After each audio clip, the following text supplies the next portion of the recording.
guys, welcome back once again, and for today's showcase we'll be covering Cerebro 2. Every deck has its pros and cons, but I definitely will go straight into that. But before we do that, let's talk about the key cards and game plan going into the deck. You have 5 key cards. You have Cerebro, Mystique, Storm, Goose, and Blue Marvel. Ideally, your game plan going into the deck is Storm for location correction, right? Goose for location lockdown. That means 4, 5, and 6 cost cards can be played in that location. Then you also have Blue Marvel turn 5, then Cerebro into Mystique on turn 6. Of course, the turn 5, the Blue Marvel and the Cerebro into Mystique plays those 3 cards. The game plan changes depending on what you have. Sometimes you could go Blue Marvel into Mystique if you don't have Cerebro at all. Sometimes you just play Blue Marvel and Cerebro if you do not have Mystique at all. Sometimes you just play Cerebro Mystique if you don't have Blue Marvel at all. It just depends on what you have. If you have the triple combination, that's the best and it will absolutely work in most case scenarios. Now let's talk about the cons for the deck. In as much as I like playing the deck, there are several factors to consider while playing, such as locations that add power or locations that reduce power, and locations that add cards to your side, like the one that adds a 9 power monster to your side and the one that adds a random card to your side of the location. Those are absolutely terrible for the deck. Of course, you have Storm for location correction if needed, but just know that it doesn't happen as much as you'd want it to, meaning you don't always get Storm in some case scenarios. I mean, you could as well gamble hoping to get Storm in turn 6, but at that point you're just wasting and burning cubes. You might as well just retreat, go straight into the next match and start all over again. I've run into several problems like that, which kind of makes the deck unusable in some cases. Now let's talk about cards. You have cards like Scorpion, which in some cases does affect your game plan, especially if Scorpion hits Brood early on, and Brood is a very important card as it just adds extra 3 cards in location, giving you free space to even possibly skip a turn. Now it doesn't always affect your card. Scorpion is usually played early on, turn 2 or turn 3, depending on whatever your opponent wants to do. But most importantly, let's talk about cards like Soulstone and Leech. Soulstone being the most important counter for the deck. And Soulstone is a very unique one since you kind of see so many Thanos decks now that Soulstone is a huge problem and makes the deck unplayable. Soulstone reduces the power of all cards in your location, and it's terrible. It's just terrible. Once you see that and it's totally affecting your game plan, best advice is to retreat. Now moving on from that, let's talk about why you should run this deck even in the current state of the game.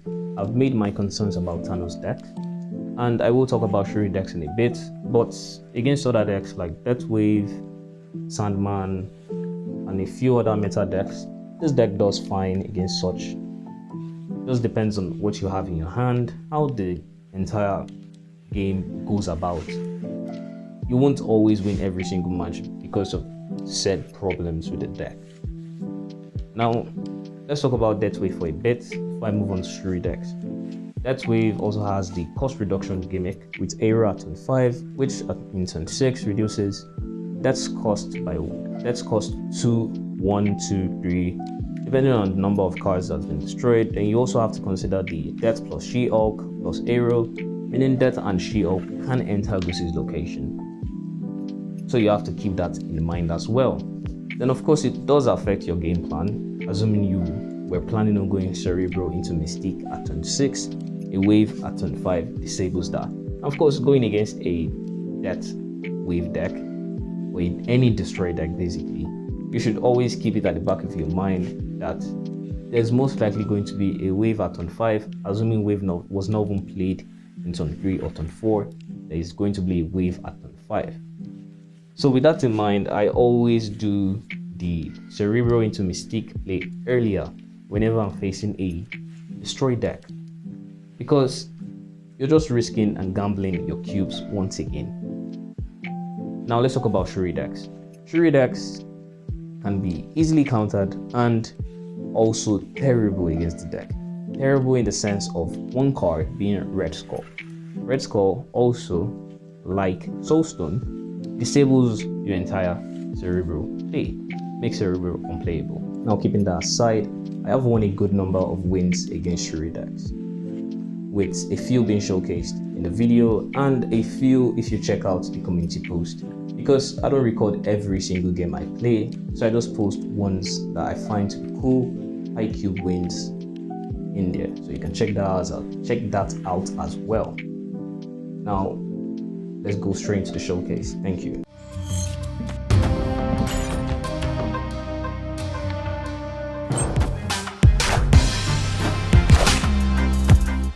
Wind, aid my hand.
systems go.